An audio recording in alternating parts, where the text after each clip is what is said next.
Today I'm going to be reviewing a game called Murder at the Movie Theater by Cryptic Killers. This is a murder mystery game for people ages 14 plus, and it's supposed to be good for individuals, couples, groups, and parties. Hubby and I played this not too long ago and we had a lot of fun, so this is going to be my spoiler-free review of our experience. First, let's take a look at the game itself. It comes in what I think is really fun packaging. It's this clear evidence bag, and you cut off the top of the bag to get to the Ziploc part.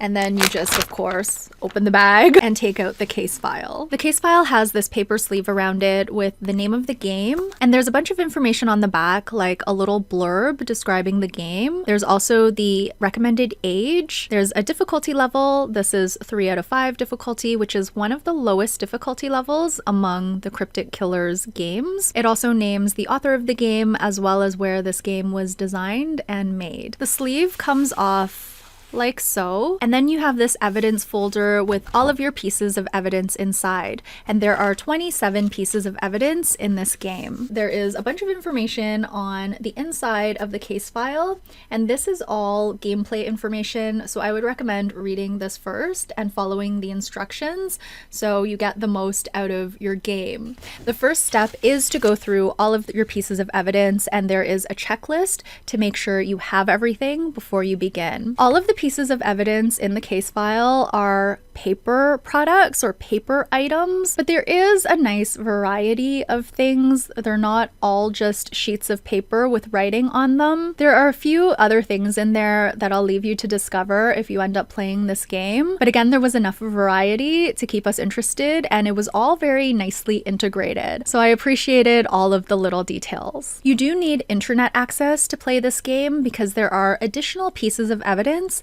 that you can find online. And as well, if you get stuck, there are hints that you can access on the Cryptic Killers website. And when you think you've narrowed down your suspect list to the killer, you will enter that information online as well. So having access to the internet is a key part of playing this game. Hubby and I played this game very slowly, and we missed that piece of information where it's estimated that it would only take 2 hours to play the game. We were budgeting 5 hours up to 2 days to play the game.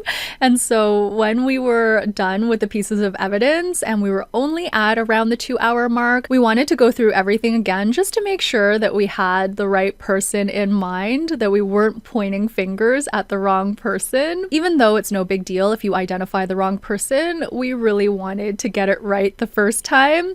We didn't end up using any hints, but on the website there are 12 hints available, and each hint has a little caption on it, so you click on the right one. So the first one is "I'm not sure where to start," and you would click on that, and then the other ones are very specific to the information that you need. When you're ready to solve the case, there's a different URL where you would enter the name of the person you suspect to be the killer, and if your guess is correct, it will lead you to the solution. There's a neat write-up of the solution to the game that you can read, and it ties everything together really nicely. Overall, I thought it was a really fun game and very well thought out.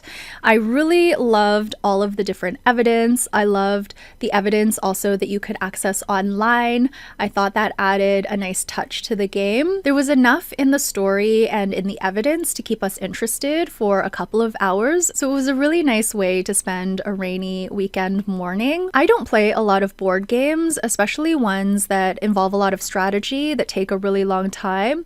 I tend to lose interest very quickly, so it was nice that I was interested in this game for the entire time that we were playing. I'm also not that into competitive games, so I like that this was collaborative. Hubby and I could work together to find the solution to the case, and it felt like a fun way to build our relationship, to practice our teamwork. It was just really, really fun, and because we were able to solve the case, we felt really good, so I thought the payoff was really nice as well. Because we love this game so much, we will be trying another game from the same company, and because I think this was the easiest option, we'll inch up the difficulty a little bit. As of the date I'm recording this video, there are 9 other titles available from Cryptic Killers. That's going to be it for this short and sweet review. Please let me know down below if you've played any of the games from Cryptic Killers or if you've played any other murder mystery games. Thank you all so much for watching this video. I will be back very soon with another one. Until then, please take care and bye for now.